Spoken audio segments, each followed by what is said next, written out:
Good morning, everyone. Welcome to this live webinar. Today we're looking at foreign income and gains and trying to assess how they impact when we're using split year treatment as an expat. So obviously, as an expat, the important thing that we're looking to do is if we've got a good year abroad and we're in a tax efficient location, if you're leaving the UK or returning to the UK, you can use the split year rules to give you, in effect, 2 tax years in one. So, but if we're not careful, the UK can tax the full year for foreign income and capital gains. And that's what we're looking to avoid today. Sorry for banging the microphone there. So first of all, when you leave the UK, you can apply for split year treatment, and that in effect gives you 2 tax years in one.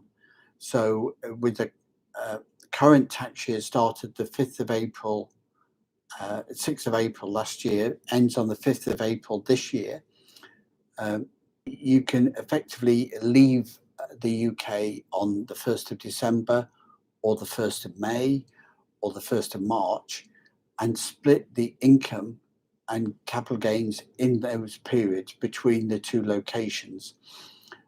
So if you earn 12,000 a month and you leave the UK and take split year treatment on the 1st of May, that 12,000 income is counted as all your income in the UK for the current tax year, using your personal allowance in the UK, as long as you then remain non-resident, validate those criteria and sustain that over a long period of time. But you have to be free of any future liability against that income and tax liability. You need to be out of the UK for at least 3 full tax years. The shorter period that you're abroad, the more possibility the UK have got to assess you for tax on your worldwide income. Now, we talked about that in the last webinar. You can go back and rewatch that about domicile, how domicile is not the same as your tax resident. So you can be a tax resident in one country, but you're domiciled in another. So UK expats leaving the UK are by and large domiciled in the UK. If your family or you were born abroad and you've relocated to the UK, your domicile is not necessarily the UK, in which case you've got other options as well. And depending on your criteria, your circumstance, that can affect whether you've got a liability to income or gains. And the split year, it can be a key part of that. If you've been outside the UK, living and working abroad for more than 3 full tax years, then you could possibly use a split year to come back in. But that means 3 full tax years. So leaving on the 1st of January and taking up a 3-year contract and coming back to the UK at the end of December after 3 years, that is not 3 full UK tax years. It's actually only 2 full tax years because the tax year runs April to April. So you've only got 2 tax years, even though you've been abroad for 3 years. If you leave the UK on the 5th of April and come back on the 6th of April 3 years later, you've been out of the UK for 3 full tax years. So this is crucial. So the starting and ending period of living and working abroad determines the impact on whether any initial split year assessment could be retrospective and whether you're allowed another one when you come back into the UK, but also whether you would be liable to a dual tax, a dual residency tax assessment in the UK or your home country. So we're focusing it from a UK perspective here, but your your tax domicile, where you're from, could have an impact, and your home country could still require some assessment for tax, even though you're a tax resident in another country. Again, tax resident is something that we looked at the last webinar. Go back and rewatch that. And if you've got any further questions, you can contact us or book an online review at proactpartnership.co.uk. So after 3 full tax years out, you're fairly clear of the UK, as long as you've obeyed the non-residence rules, as long as your interests in the UK are not substantial enough for them to keep you as a dual tax resident.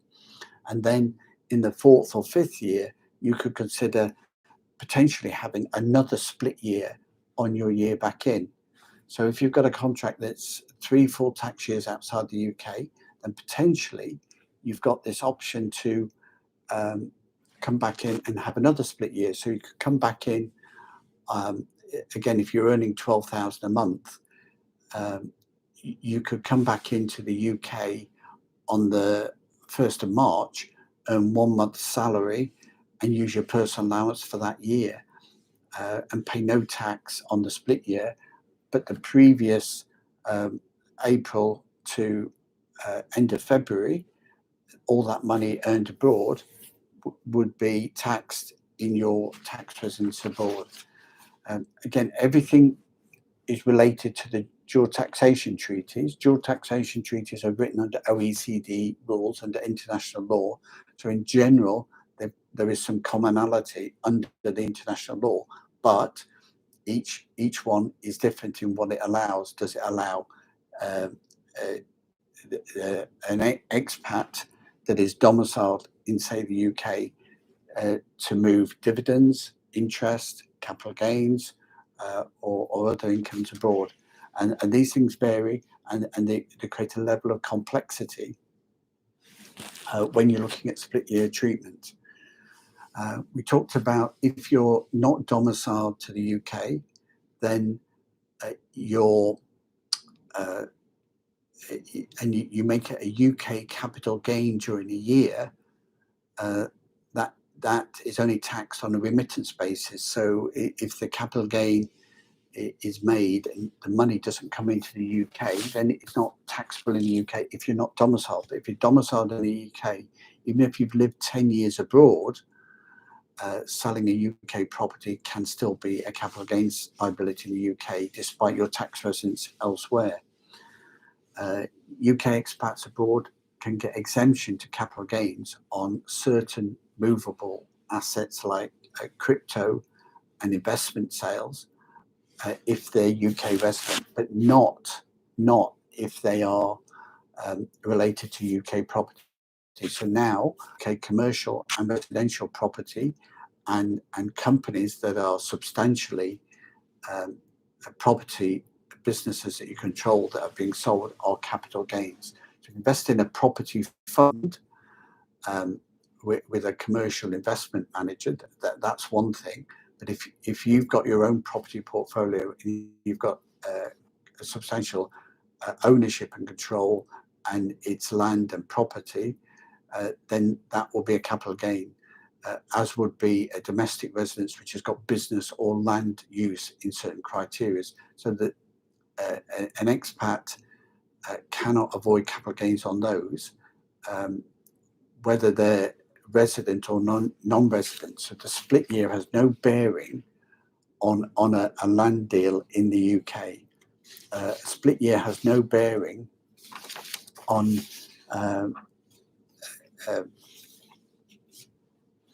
any commercial property connected sale during the year. But that residence and non-resident status, is key. So if you've got a split year application in force, then during that if you're non-resident, then for split year, your income and your gains after the split year are not taxed in the UK. The only thing that are taxed in the UK would be the UK property rental property gains. So an expat that leaves the UK and sells their own and main residence, for example, uh, uh, within a reasonable time of leaving the UK, say 9 months, can still get main property relief as long as it's their main home that they're selling and there's no substantial business or commercial ties to that property. Any other property is subject to capital gains, whether it's before the split year or after the split year. But if a UK, if somebody leaves the UK, earned 50,000 before, that will be taxed in the UK, state basic rate tax below the threshold, and the 50,000 earned in the balance of the year would be taxed in the new tax residence. Obviously, you clearly have to follow the appropriate rules and get registered to be a tax resident from that date. Normally that's possible from the date you arrive, but the legislation will require you to have working visas to get your tax residence. In the EU, these things have changed very much post-Brexit. New legislation was introduced in 2019 and enforced from July 21 for EU expats, and this applies to EU residents now and British expats since, that there's biometric ID. And even with the freedom of movement of EU expats around the EU, including British expats who are registered as EU residents before Brexit, so before the end of 2020, to get a tax, you've got to have that residence, and then before you can get a tax residence. So before, people can move into a country and start to work without necessarily having the local residence ID. So even EU expats now moving from Holland to Cyprus or Germany to Portugal would have to have the local residence before they can get a tax number and start getting the benefits of working in their new location. For more information on that changing picture of residents, you need to contact us at proactpartnership.co.uk. You can chat to us online or book a consultant review. We're all a bit stuck down with COVID, with travel at the moment, which appears to be easing, but there are flight passes booked in online, which have become the norm, COVID passes. But have in mind that if you go to the United States, you have the ETAS scheme, the Electronic Travel Authority scheme that has been in existence in the USA for 20 years now. That is coming to the EU from the autumn of 2022. So have in mind that the travel passes, the COVID passes moving cross border are going to effectively remain until they're superseded by the EU version of that ETIAS travel scheme. And this is another way for the authorities to track where you're living and working, where your nomadic working, where your remote working is, and helping them to verify where you are in terms of validating your tax residence. So it's better to know the rules, understand the rules, and follow the rules, and so that you pay the right amount of tax and keep the most amount for your family and business. And so you can apply for split year assessment, but up to 3 years going forward, it can be reviewed retrospectively. If the UK decide to dual tax you, they can look at lots of different factors. So if all your money or your wealth is still in the UK, or you're habitually visiting the UK, or the control of your business is from the UK, and the foreign residence isn't substantial enough, then there could be an assessment for dual residency. But otherwise, a nice clean split year treatment for the year allows income and gains after the date of the split year is granted. Let's say, for example, 1st of October, for the rest of that UK tax year to April the 5th. income, those gains abroad are free, and the gains in the UK from crypto and savings and business sales can also be free of that. The only thing that's still taxed after that split year is the property items and some other small fixed investments in the UK. When you're returning to the UK, the second, so let's say you're living and working abroad and you've earned 100,000 in the year up until October. If you return to the UK in normal events, if you return at the beginning of October, you're halfway through the tax year. That's 6 months in the UK. You'd be automatically resident and resident for the whole of the year. So even though you returned on the 1st of October, to backdate that to the 6th of April. So it includes your overseas earnings in your 5th of April tax return. An expat returning to the UK is always required to fill out a tax return for at least the first year, maybe 2 or 3 years after the return to the UK. So that's something to bear in mind. So just because you're returning with 6 months or less to go, it's not necessarily, it may be still prudent to apply for a split year treatment to protect your previous income. That might not be possible depending upon your circumstances, or it might be possible that your days in the UK are relatively short and you just go for it without that risk.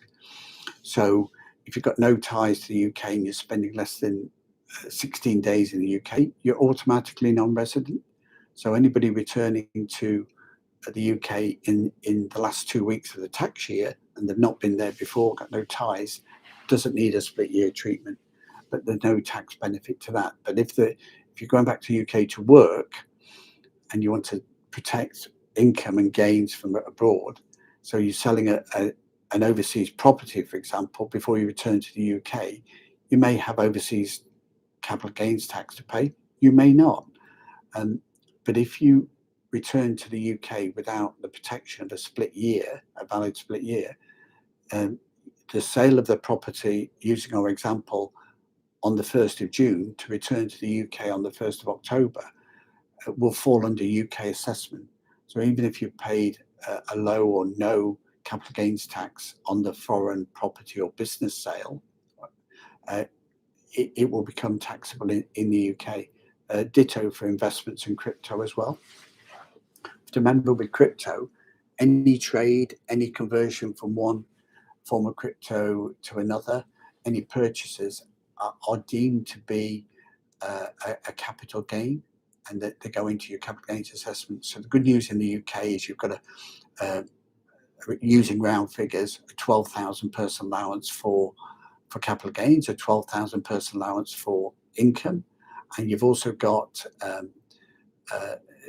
savings interest allowances and dividend interest allowances. So going, for around £2,000 or £5,000. So there's lots of personal allowances with your portfolio of assets and income that you can use in the UK when you return to the UK, and making that assessment and making that plan is the key thing. Advice and report. ProACT offer a tax saving report to expats, which can plan for your split year return to the UK and factor that in or out. I mean, again, leaving the UK, maximise your allowances before you go out. Have in mind that when you're living abroad, a non-domicile expat living in Cyprus receive unlimited dividends at 0% tax. So it puts the 2,000 in the UK at 0%, and then you're going up to 7.5%. But you can pay zero dividend tax in the UK in a country like domicile as a non-domicile expat. So UK residents will also on the split year. So once you return to the UK after the 1st of October on your split year treatment, your foreign gains are protected, unless you fall foul. So without the split year, your foreign gains for the whole year fall under UK assessment. With the split year, it's only the income and gains that you receive from the start of the split year, from the 1st of October in our example to April, that would count under the new regime. So there's lots of different criteria, and we often get asked about ties, and people trying to find ways around that. You need to be clear that you need to appear to be a non-resident with your domicile. If you're a long-term expat and you've been outside the UK for 20 years and you've been tax rented in other countries, you can change your domicile, which would then protect you from more capital gains and from assessment for other taxes. But as soon as a UK expat comes back to the UK, with a split year or without, any change of domicile is reversed. So a UK expat living abroad in Australia for 20 years can change their domicile to Australia to protect themselves from some UK taxes on investments or business in the UK.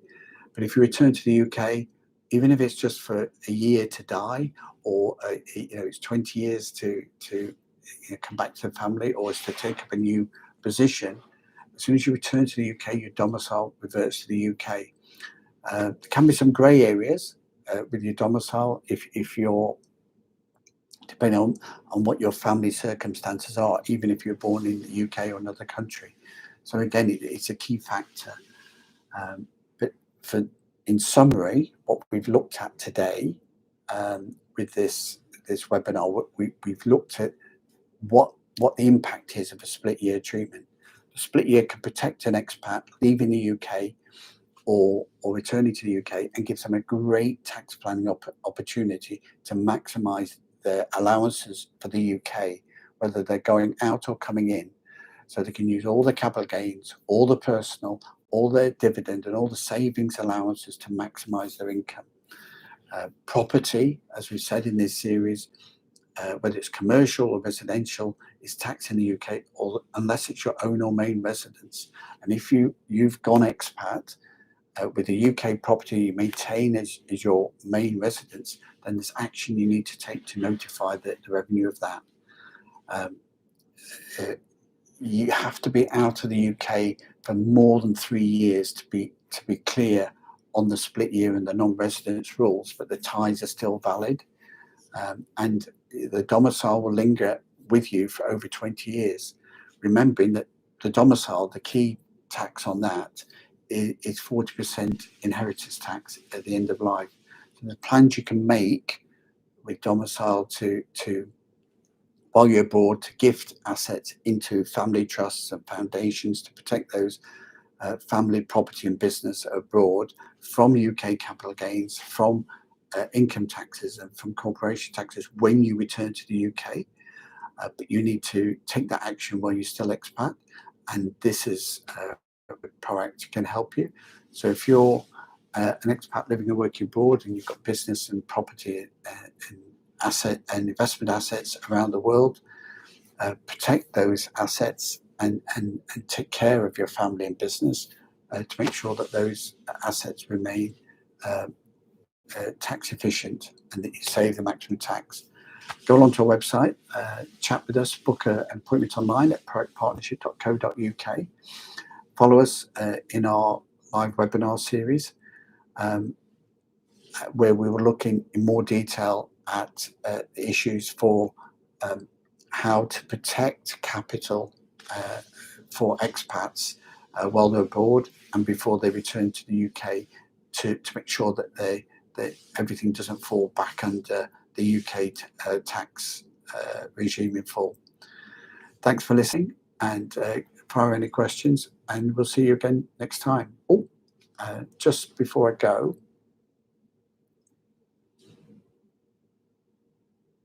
I'd like to say thank you, Dolores. We try hard. I'm on a living and working abroad adventure at the moment. Travelling is quite challenging, but life has still to go on, and this is what we're looking to do at the moment. So thanks for listening, and we'll see you again next time.